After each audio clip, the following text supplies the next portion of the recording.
السلام علیکم۔ میرے چینل کو 3 سال ہو گئے، لیکن آج پہلی بار کسی ویڈیو کے لیے میں اتنا تذبذب کا شکار رہا۔ مجھے سمجھ نہیں آ رہی تھی کہ اس موضوع پر میں ویلاگ کروں یا نہ کروں۔ اس کی وجوہات پاکستان میں پیکا آرڈیننس اور جس طرح کا جرنلزم اور سوشل میڈیا کے اوپر فسطائیت ہے، وہی وجہ ہے۔ میں بنیادی طور پر پاکستان تحریک انصاف کا کارکن نہیں ہوں۔ میں نون لیگ اور پیپلز پارٹی کا شدید ناقد رہا ہوں اور اب بھی ہوں۔ تو یہی وجہ ہے کہ جب عمران خان صاحب کی حکومت آئی تو میں فطرتی طور پر ان کی حمایت کرنے لگا۔ نون لیگ اور پیپلز پارٹی سے میری جو مخالفت ہے وہ بہت پرانی ہے۔ جب میں بچہ تھا بچپن سے ہی ان کے خلاف تھا۔ میری سب سے پہلے جو سیاسی ایک لگاؤ تھا یا کسی سیاسی حکومت کو سپورٹ تھی وہ مشرف کی تھی۔ مشرف کے بعد پھر دوسری عمران خان صاحب کی حکومت آئی جن کو میں نے بھرپور سپورٹ کیا۔ لیکن ان سب کو اگر سائڈ پر کریں تو بنیادی طور پر میں ایک پاکستانی ہوں، اور میں بہت ہی زیادہ شدید قسم کا پاکستانی ہوں، اور میں نے ہمیشہ پاکستان کو سب سے پہلے رکھا۔ پاکستان کے بارے میں نے کبھی کسی کی بات نہیں سنی۔ ایون کہ 2009 میں جب سوات میں آپریشن جاری تھا تب میں سعودی عربیہ میں تھا۔ وہاں اس آپریشن کو لے کر، اس آپریشن کی مخالفت کرنے والے ایک بندے سے میرا اچھا خاصا جھگڑا ہوا تھا۔ اس حساب سے میں پرو پاکستانی اور پرو پاکستانی ادارے ہوں۔ جتنے بھی پاکستان کے ادارے ہیں وہ میں سمجھتا ہوں کہ اس کے بغیر ملک نہیں چل سکتا۔ پاکستان آرمی ہو گئی، پاکستان کی بیوروکریسی ہو گئی، پاکستان کے اندر جو سیکیورٹی اور قانون نافذ کرنے والے ادارے ہیں، عدلیہ ہے، صحافت ہے، وہ سارے کے سارے اس ملک کے لیے ضروری ہیں۔ کوئی بھی ملک کسی ایک ادارے، ایک پرزے کے بغیر نہیں چل سکتا۔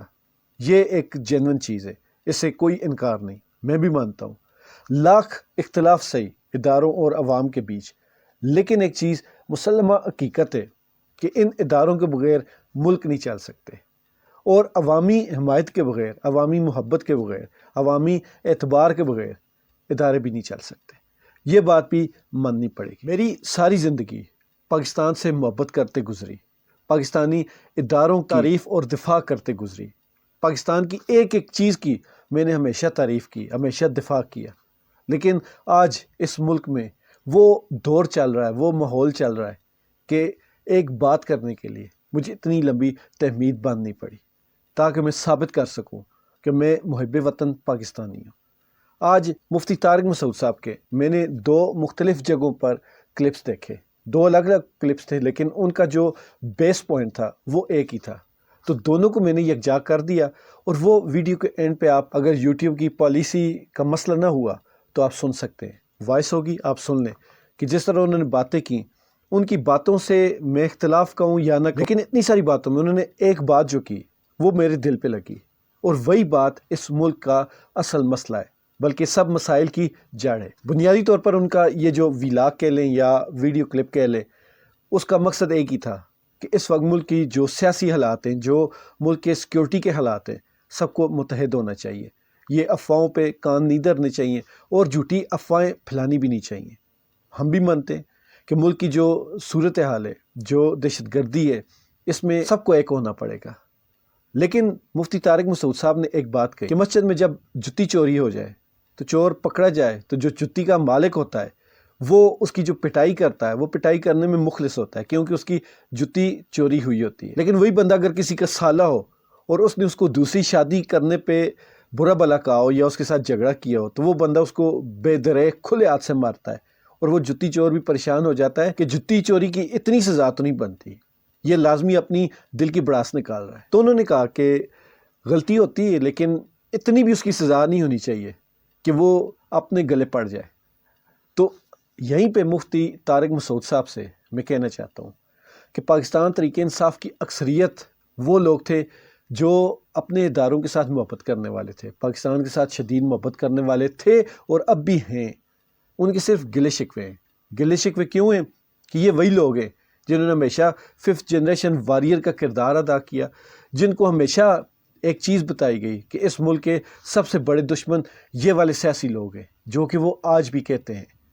تو ان لوگوں نے، میرے جیسے لوگوں نے اعتبار کیا کہ یہ سچ کہہ رہے ہیں، اور پھر جب ہمیں اپنی مرضی کا ایک بندہ، انسان، لیڈر نظر آیا تو انہوں نے اس کو ہٹا کر پھر واپس وہی لوگ ہم پر مسلط کر دیے کہ جن لوگوں کے خلاف ہمیں لڑوایا گیا تھا، اور آج وہی لوگ جن کے خلاف ہم ان کے کہنے پہ لڑے تھے وہی بندے آج ہمیں ملک دشمن، غدار اور نہ جانے کن کن القابات سے نوازتے ہیں۔ تو آپ خود سوچیں کہاں تکلیف ہوتی ہوگی کہ جن لوگوں کو یہی ادارے جو آج دہائیاں دے رہے ہیں کہ ہمارے ساتھ زیادتی نہ کی جائے، ہمارے ساتھ محبت کی جائے، ہمارا احترام کیا جائے، ہمیں عزت دی جائے، انہی اداروں کے کہنے پہ جن لوگوں کے خلاف، جن جماعتوں کے خلاف ایک جہاد کیا تھا، ایک جنگ لڑی تھی، وہی لوگ دوبارہ ہمارے سروں پر مسلط کر کے انہی لوگوں سے ہماری کھلی تذلیل کروائی جا رہی ہے، اور کہتے ہیں کہ آپ اف بھی نہ کریں۔ وہ ایک شعر ہے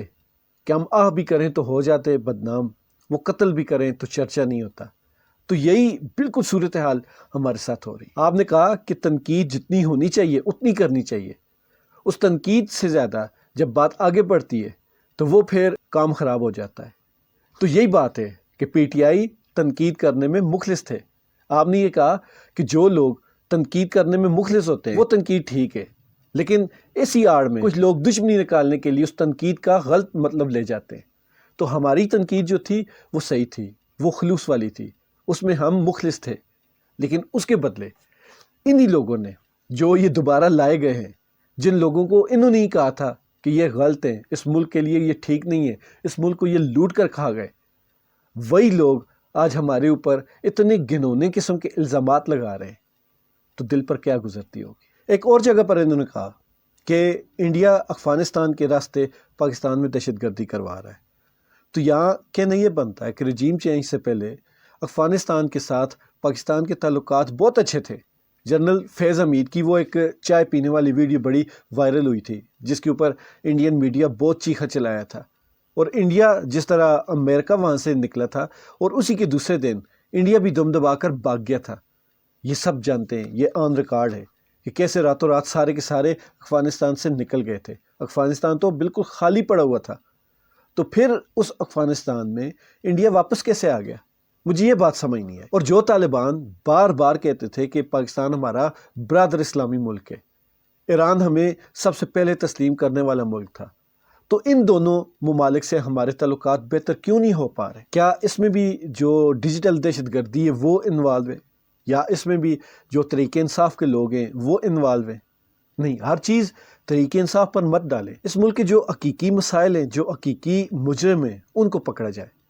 طریق انصاف والے کل بھی پاکستان کے ساتھ محبت کرتے تھے، افواج پاکستان کے ساتھ محبت کرتے تھے، یہ آنے والے کل بھی محبت کریں گے، کیونکہ ہم سب جانتے ہیں کہ قوم کے لیے جس طرح ملک ضروری ہے اسی طرح ملک کے لیے ادارے بھی ضروری ہے۔ لیکن وہ کہتے ہیں نا کہ ہمیں اس وقت قومی اتحاد کی ضرورت ہے، تو قومی اتحاد اسے کہتے ہیں کہ دہشت گردی کے اوپر پاکستان طریق انصاف کے جتنے بھی جو جینون اکاؤنٹس ہیں ان میں سے کوئی بھی ایسی بات نہیں کی گئی، لیکن نون لیگ کا سوشل میڈیا پاکستان طریق انصاف کو انڈیا کے ساتھ اور بی ایل اے کے ساتھ ملا رہا ہے، اور وہ کہہ رہے ہیں کہ اس ملک میں فساد کی جڑ پاکستان طریق انصاف ہے۔ تو ایسے آپ اتحاد پیدا کرنا چاہتے ہیں؟ ایسے تو نہیں ہوتا۔ انتشاری پاکستان طریق انصاف نہیں، انتشاری نون لیگ کا سوشل میڈیا اکاؤنٹ ہے۔ نون لیگ کے جتنے بھی سوشل میڈیا ورکر ہیں وہ سب کے ساتھ انتشاری ہیں۔ نہیں کسی کو یقین تو فیس بک پر، انسٹاگرام پر، ٹویٹر پر، جو کہ موجودہ ایکس ہے، اس سب پر آپ دیکھ لیں، جتنے بھی نون لیگیوں کے اکاؤنٹ ہیں انہوں نے جو زبان استعمال کی وہ پاکستان طریق انصاف نے استعمال نہیں کی۔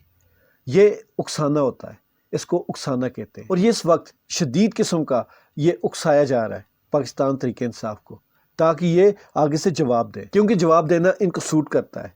حکومت ان سے چل نہیں رہی، ملک کے حالات ان سے قابو ہو نہیں رہے، معیشت کنٹرول نہیں ہو رہی، سیکیورٹی کنٹرول نہیں ہو رہی، کوئی بھی چیز ان سے کنٹرول نہیں ہو رہی، تو اس وقت ان کو فساد جو ہے وہی سوٹ کرتا ہے، اور اسی وجہ سے ان کے جتنے بھی سوشل میڈیا اکاؤنٹس ہیں وہ طریق انصاف کو اور جو بھی محب وطن پاکستانی جو پاکستان کے ساتھ مخلص ہیں ان کو اکسایا جا رہا ہے۔ اور یقین مانیں غصہ بھی اسی کا آتا ہے، آگے سے رپلائی بھی وہی کرتا ہے جس کے اوپر جھوٹا الزام ہو، جس کے اندر غیبت ہو، جس کے اندر نیت میں فطور ہو، وہ بندہ ہنس کے ٹال دیتا ہے، لیکن جو بندہ اندر سے صاف ہوگا اس کے اوپر اگر آپ جھوٹا الزام لگائیں گے تو وہ آگے سے آپ کو بھرپور قسم کا رپلائی دے گا۔ اور یہ لوگ اسی طاق میں کہ کوئی بندہ ان کو رپلائی دے اور یہ اس کو اپنے نئے نئے جو قوانین بنا رہے ہیں جو صرف اور صرف ان کی اپنی ذاتی حفاظت کے لیے بنائے گئے اس میں ڈر لیں۔ اگر ڈر نہیں ہے تو جتنے بھی نئے قوانین ہیں اس کے حساب سے اگر ساری جماعتوں کے جو اکاؤنٹس ہیں سوشل میڈیا اکاؤنٹس وہ چیک کروائے جائیں تو میرے خیال میں سب سے کلین اکاؤنٹ ہوگا وہ تحریک انصاف کا ہوگا۔ باقی سارے اکاؤنٹس جو ہیں اس ملک میں انتشار پھیلانے کے کام آ رہے ہیں۔ اور بھی بہت ساری باتیں ہیں لیکن زیادہ کہنا نہیں چاہوں گا کیونکہ بہت ساری باتیں میں کہہ چکا ہوں۔ میرے اکاؤنٹ پہ اگر آپ شروع کی ویڈیوز دیکھیں تو یہ اکاؤنٹ میں نے صرف اور صرف پاکستان کے لیے بنایا تھا۔ اس اکاؤنٹ کا جو نام ہے ارض مقدس وہ بھی پاکستان کا ہی نام ہے عربک میں۔ تو اس اکاؤنٹ پہ جو بھی مواد تھا وہ سارے کا سارا پاکستان کی محبت میں ڈالا گیا تھا، اپلوڈ کیا گیا تھا۔ لیکن پھر بیچ میں رجیم چینج ہوئی اور اس کے بعد نہیں سمجھ آ رہی کہ اس ملک میں ہو کیا رہا ہے۔ اگر آپ لوگوں کو کوئی بھی بات بری لگی ہو تو یہ بات ضرور ذہن میں رکھیے گا کہ ہم اب بھی محب وطن پاکستانی ہیں۔ ہمارا آج بھی دل پاکستان کے لیے دھڑکتا ہے۔ آج بھی پاکستان کے اوپر کوئی انگلی اٹھائے تو ہمیں یہاں تکلیف ہوتی ہے۔ میں شاید اپنی جو بھی میرا حلقہ احباب ہے اس میں پہلا بندہ ہوں جو انڈین جو پاکستان کے خلاف فلمز بناتے ہیں، جو کہ پچھلے کافی دنوں سے یہ ٹرینڈ چل رہا تھا کہ قائد اعظم محمد علی جناح کو بھی اپنی موویز میں وہ رگیدے جا رہے ہیں، تو میں اس کے خلاف سب سے پہلے آواز اٹھاتا رہا۔ اور مجھے حیرت ہوتی تھی کہ پاکستان کی طرف سے بھرپور جواب کیوں نہیں دیا جاتا۔ اور انہی دنوں میں جب یہ ٹرینڈ بہت زیادہ عروج پر تھا تو تبھی پیپلز پارٹی کی حکومت نے انڈیا کو موسٹ فیوریٹ کنٹری کا درجہ دیا تھا، تب بھی بہت شدید غصہ آیا تھا۔ تو میرا سوال یہ ہے کہ پاکستان کے جو اصل مسائل ہیں، جو اصل مجرم ہیں، جو اصل دشمن ہیں، ان کو کیوں نہیں پکڑا جاتا؟ ان کو کیوں اتنی ڈھیل دی جاتی ہے؟ اور پکڑا جاتا ہے تو صرف ان لوگوں کو جو اس ملک کے ساتھ مخلص ہیں، تذلیل کی جاتی تو ان لوگوں کی جو اس ملک کے ساتھ مخلص ہیں۔ کسی کو اگر دبایا جاتا ہے، کسی کو اگر پھنسایا جاتا ہے تو صرف ان لوگوں کو جو اس ملک کے لیے کچھ کرنا چاہتے ہیں، جو اس ملک کے لیے فکر مند رہتے ہیں۔ لیکن وہ کیا کہتے ہیں؟ جو عیار ہوتا ہے، جو مکار ہوتا ہے، جو چلاک ہوتا ہے، اس کی دال روٹی چلتی رہتی ہے۔ جو مخلص ہوتے ہیں، جو شریف ہوتے ہیں، وہ مارے جاتے ہیں۔ یہاں تک پہنچ کر مجھے بھی احساس ہو رہا ہے کہ میری آج کی ولاگ کی باتوں کا منہ سر پیر کچھ بھی نہیں تھا۔ مجھے خود سمجھ نہیں آ رہی کہ میں کیا بول رہا ہوں۔ مجھے خود بھی سمجھ نہیں آ رہی کہ میں کیا بولنا چاہتا ہوں۔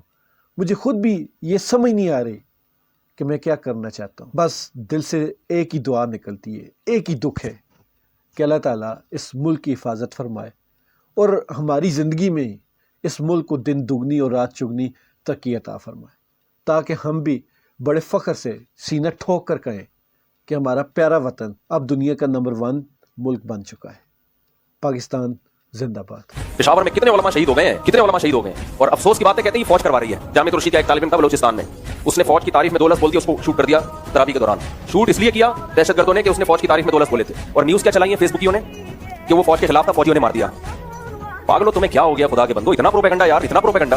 وہ لیبیا والا حشر ہونے والا ہے ہمارا کچھ وقت کے بعد جا کے۔ تو فیس بک کی خبروں پہ یقین مت کرو، تجزیہ کیا کرو، جتنی غلطی ہے اتنی بتاؤ۔ ہم نہیں کہہ رہے کہ فوج کے پٹھو اور بوٹ پالیش یہ بن کے زندگی گزارو۔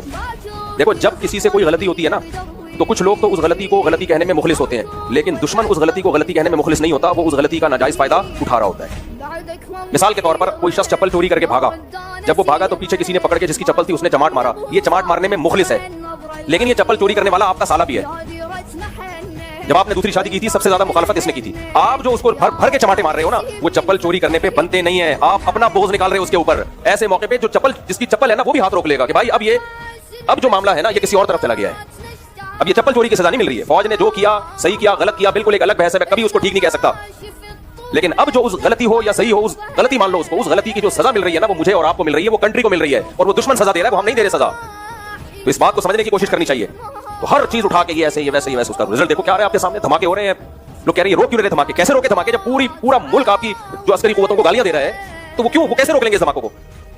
ایسے مصیبت میں موقع پہ تو ہمیں اپنی سیکورٹی فورسز کا، پولیس کا اور جتنے بھی سیکورٹی کے ادارے ہیں ان کا ساتھ دینا چاہیے۔ بھائی اس جنگ میں ہم آپ کے ساتھ ہیں، تو جا کے یہ دھماکے بھی رکتے ہیں، بارڈر بھی محفوظ ہوتا ہے، سارے ہی برا بھلا کہہ رہے ہیں، اور آپ کو قتل کا الزام ہم ہی پر رکھ دو۔ وہ راحت اندوری کا شعر ہے نا کہ آپ کو قاتل نہیں مل رہا تو قتل کا الزام ہم ہی پر رکھ۔ یہ 2 اور 2 4 کی طرف قرآن میرے ہاتھ میں، یہ دھماکے فوج نہیں کروا رہی ہے، یہ دھماکے انڈیا کروا رہا ہے، افغانستان کے راستے سے دبا کے پیسہ دے رہا ہے، وہاں سارے دہشت گرد وہاں پل رہے ہیں، وہاں پورا بارڈر، اور یہ جو کہتے ہیں کے پی کے میں ہو رہے ہیں